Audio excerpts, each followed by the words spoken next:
hidrocarburos que se ha venido dando en México en los últimos meses y a la par, desde luego, de la caída en los precios internacionales del petróleo. Así que dos noticias: caída en los ingresos petroleros para las finanzas públicas, que lo que revelan es esta situación de debilidad endémica en la que se encuentran las finanzas gubernamentales. Y dos, y sobre todo la noticia que más nos interesa, es el descenso en las remesas procedentes del exterior. Fíjate, Broso, que México es, en América Latina, el más importante país receptor de remesas que envían los mexicanos, 11 millones que trabajan en Estados Unidos hoy. Se dice que prácticamente los ingresos que por remesas se envían mes a mes de Estados Unidos a diferentes estados de la República Mexicana representan en no pocos casos y en no pocos estados del país la más importante fuente de ingreso de la que disponen millones de hogares en México. Y es quizás el único salvavidas que mantiene a flote a no pocas familias que de otra manera se verían literalmente sumergidas en condiciones de pobreza extrema.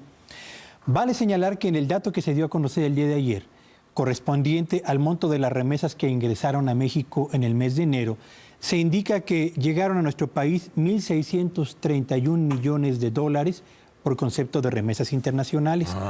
Si esta cifra de enero la comparamos con el monto de las remesas que arribó en el mismo mes del año anterior, estamos frente a un descenso en el monto de las remesas que ingresan a nuestro país, del orden de los 12 millones de dólares. Pero si comparamos este dato contra el monto de las remesas de diciembre pasado, estamos frente a una caída de casi 600 millones de dólares, que es la caída más importante que se ha presentado de un mes a otro, prácticamente en los últimos 37 meses. De tal suerte, pues, que en la medida en la que se reduce el flujo de recursos que llega a estados y municipios, pero sobre todo a familias y hogares mexicanos que lo requieren, en esa misma medida se complica la condición económica de estas familias porque se reduce su capacidad para comprar bienes y servicios o para mantener al menos un estatus o un nivel de bienestar que sea el mínimo indispensable para atender sus necesidades más relevantes. Vale la pena señalar que datos existentes indican que cerca de 1 millón de familias mexicanas, 1 millón de familias mexicanas, depende en mayor o en menor grado de las remesas internacionales. Y en estados como Michoacán, Guanajuato, Jalisco, el Estado de México, Puebla y Oaxaca, se concentra poco más de la mitad de estos recursos procedentes del exterior que sostienen economías familiares de una manera por demás importante. No es un dato menor, Broso. Estamos hablando de que en México hoy 1 de cada 5 hogares depende, entre otras cosas, del flujo de recursos procedentes del exterior.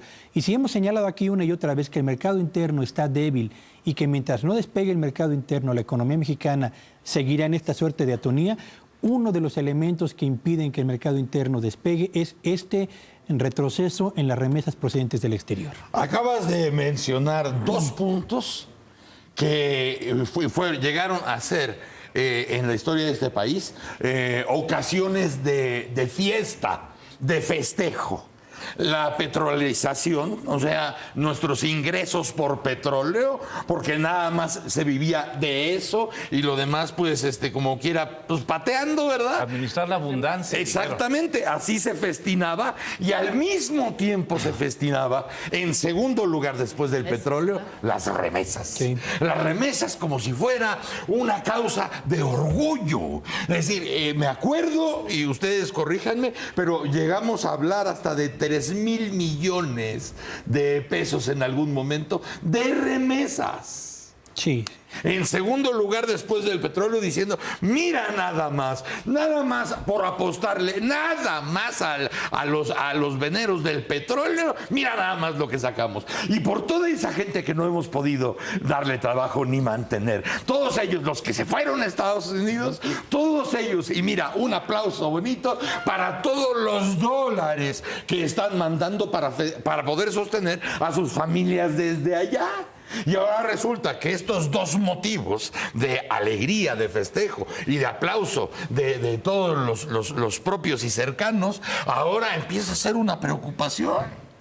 Es el costo de la dependencia. Exacto. O sea, al final del día, lo que estamos ahorita viviendo es lo que nos está costando no tener motores propios, uno, de fuentes de empleo, porque es muy claro que lo que las remesas reflejan en su aumento es justamente esta necesidad que tienen los mexicanos de buscar una oportunidad laboral, porque además lo que está viéndose ahí es gente que está dispuesta a hacer un trabajo proactiva, que busca dar su esfuerzo laboral, pero que en el país no lo está encontrando.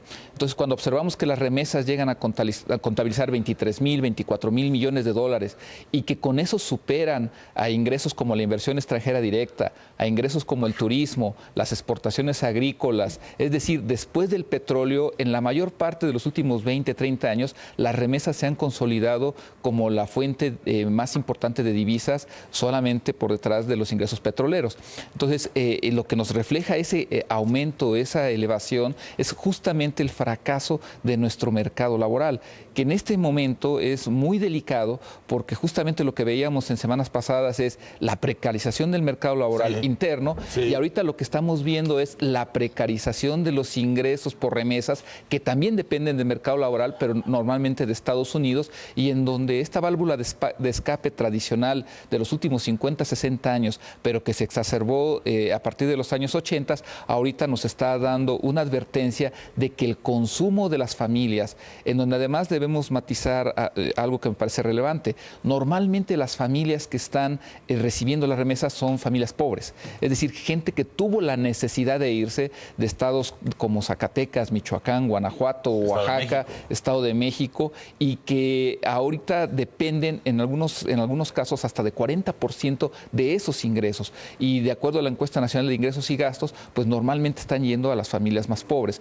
Entonces, este reflejo de las remesas nos da dos mensajes. Uno, en la parte macroeconómica, en donde esta dependencia que tiene nuestro país de ingresos por remesas está empezando a dar síntomas adversos al inicio de este año, y lo otro, microeconómico, que llega directamente al bolsillo de las personas y que se ve en forma de su consumo, de pequeñas inversiones. ¿Por qué? Porque las remesas tienen un incentivo para generar pequeños negocios, tiendas, compra de terrenos, que no hacen otros programas de gobierno, que no hacen otros programas de apoyos a emprendedores, y que en un momento dado se pierden cuando las remesas disminuyen. Entonces, ¿qué es lo que está viviendo el país, al menos en el mes de enero, con las cifras que se están observando? Como bien lo mencionaba Pedro hace un momento, el colapso de los ingresos, con lo cual se explica perfectamente por qué la rapidez para hacer ajustes a la baja en el gasto, y que eso va a acabar frenando a la macroeconomía.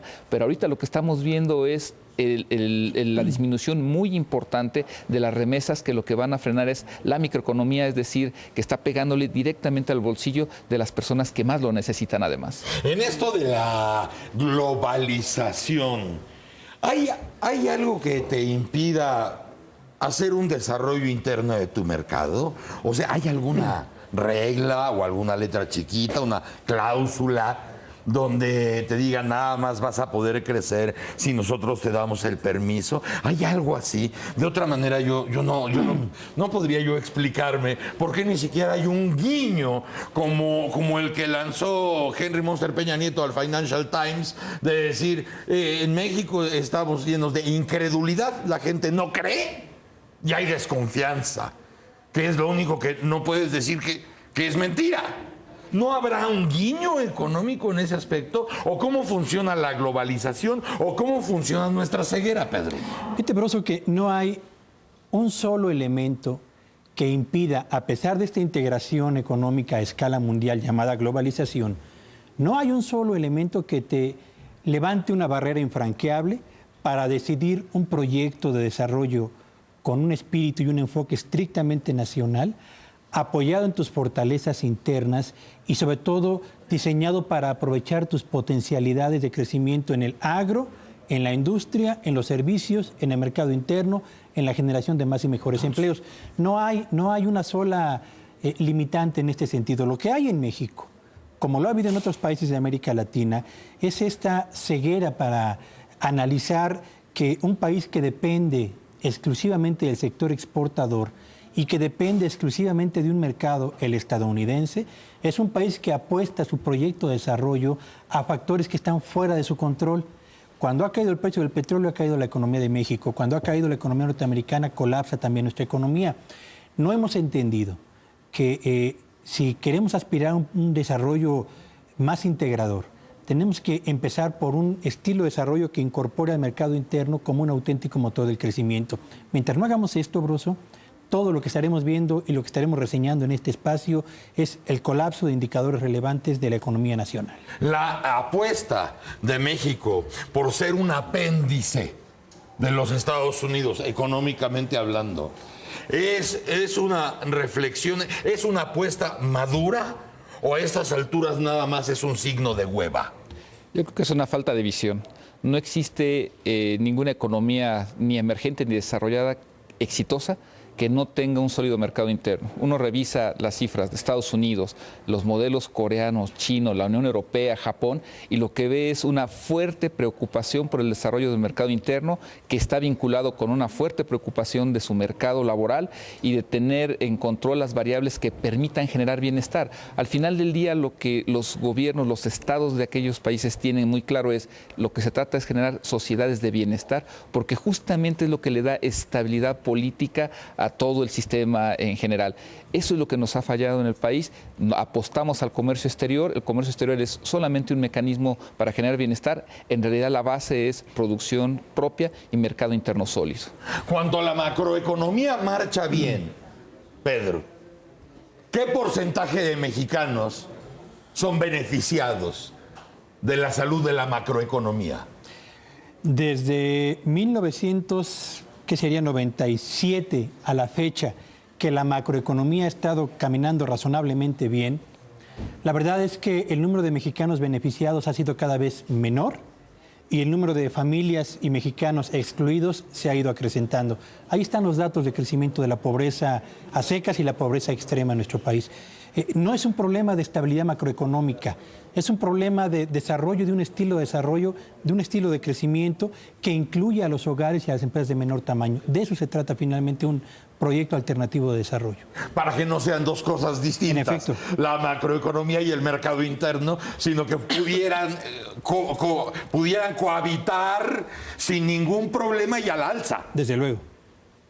Fíjate nada más. Gracias, Pedro Tello. Broso, buenos días. Gracias, José Luis de la Cruz. Buenos días. Hay mucha gente y aquí estoy leyendo a don José Luis Castañón y como él, mucha gente que dice, sigo insistiendo, la mesa económica debe tener media hora de tiempo para el análisis. ¿Cuándo? Estamos leyendo su mensaje y en el momento que podamos tener los dólares que cobren estas personas por media hora, lo haremos sin chistar. Muchas gracias, señora. Gracias a usted, buen día. Que le vaya muy bien. Gracias, Pedro. Gracias, José Luis. Mañana a las 6:30 irremediablemente estaremos con ustedes en Foro TV, lo quieran o no, y en tele. Ahí se ven. ¡Órale!